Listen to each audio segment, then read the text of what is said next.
4 కోట్ల తెలంగాణ ప్రజలకు 76వ గణతంత్ర దినోత్సవ శుభాకాంక్షలు.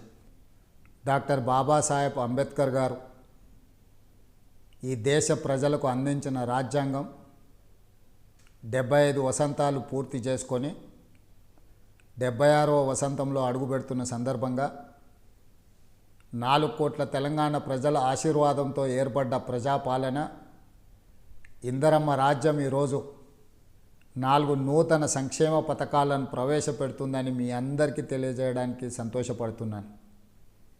మీ రేవంత్ అన్నగా మీ ఆశీర్వాదం తీసుకొని తెలంగాణ రాష్ట్ర ముఖ్యమంత్రిగా 13 నెలలు పూర్తి చేసుకున్న సందర్భంలో ప్రజలకిచ్చిన గ్యారెంటీలను ఒకటొకటిగా అమలు చేస్తూ ఈనాడు ఈ గణతంత్ర దినోత్సవ సందర్భంగా రైతు భరోసా, ఇందిరమ్మ ఆత్మీయ భరోసా, ఇందిరమ్మ ఇండ్లు, నూతన రేషన్ కార్డుల పంపిణీ కార్యక్రమాలను ఈరోజు ప్రారంభించుకోవడం నాకెంతో సంతోషంగా ఉంది.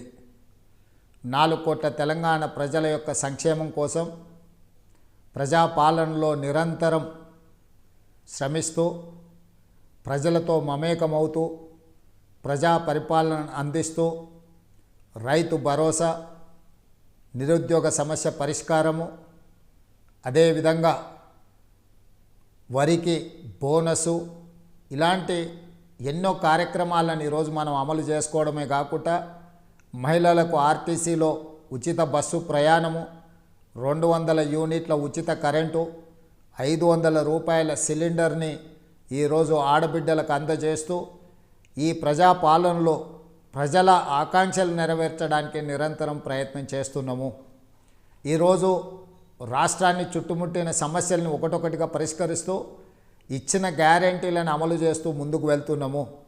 ఈరోజు దళితులు, గిరిజనులు, ఆదివాసీలు, అదేవిధంగా బలహీన వర్గాలు, మైనారిటీలు, మహిళలు, నిరుపేదలందరినీ కూడా ఆదుకోవాలన్న లక్ష్యంతో ఈరోజు ప్రభుత్వం ముందుకు వెళుతుంది. ఈరోజు మీ ఆశీర్వాదం, మీరు అండగా నిలబడబట్టి ఈ ప్రభుత్వాన్ని ఏర్పాటు చేయడమే కాకుండా ప్రజా సంక్షేమ కార్యక్రమాలను అమలు చేస్తూ ముందుకు వెళ్తున్నాము. ఈరోజు ముఖ్యంగా ఎంతోమంది పేదలు సంవత్సరాల కొద్ది నూతన రేషన్ కార్డుల కోసం ఎదురు చూడడము, అదేవిధంగా రైతు కూలీలు మాకు భరోసా ఉండడం ద్వారా మేము కొంత ఆర్థిక ప్రయోజనం పొందాలి అని మా దృష్టికి తీసుకురావడంతో ఈరోజు ఇందిరమ్మ ఆత్మీయ భరోసా నూతన కార్యక్రమాన్ని కూడా మనం ఏర్పాటు చేసుకోవడం జరిగింది. రైతు భరోసాలో ఈరోజు సంవత్సరానికి 12,000 రూపాయలను మనము ఈరోజు రైతుల ఖాతాలో వేసుకోవడం జరుగుతుంది.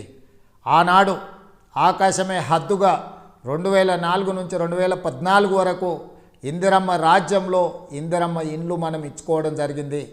మళ్ళీ 10 సంవత్సరాల తర్వాత ఈరోజు పేదల కళ్ళల్లో వెలుగు చూడడానికి, పేదలను ఒక ఇంటి వాళ్ళను చేయడానికి ఇందిరమ్మ ఇండ్ల కార్యక్రమాలను కూడా ఈరోజు మనం తీసుకోవడం జరిగింది. ఇవన్నీ కూడా తెలంగాణ రాష్ట్రంలో ఉన్న పేదలను, నిరుపేదలను, దళితులను, గిరిజనులను, ఆదివాసీలను, బలహీన వర్గాలను, మైనారిటీలను, మహిళలను సంక్షేమ పదం వైపు నడిపించడమే కాకుండా మొదటి సంవత్సరంలోనే 55,143 ప్రభుత్వ ఉద్యోగాలను ఇవ్వడం ద్వారా తెలంగాణలో ఉన్న లక్షలాది నిరుద్యోగ యువకులకు ఈరోజు ఒక ఆనందాన్ని అందించడం జరిగింది. ఈరోజు విద్యార్థులు, నిరుద్యోగ యువకులు, ఉద్యమకారులను ఆదుకోవడమే కాకుండా తెలంగాణ రాష్ట్రానికి ఒక రాష్ట్ర గీతాన్ని, అదేవిధంగా తెలంగాణ ప్రజలకు ఒక తెలంగాణ తల్లిని ఈరోజు మనం అందించుకున్నాము. ఇంత మంచి కార్యక్రమాలను ముందుకు తీసుకువెళ్తూ మీరు అండగా నిలబడ్డందుకు మీకందరికీ మనస్ఫూర్తిగా ధన్యవాదాలు తెలియజేస్తున్నాను. మరొక్కసారి 4 కోట్ల తెలంగాణ ప్రజలకు గణతంత్ర దినోత్సవ శుభాకాంక్షలు.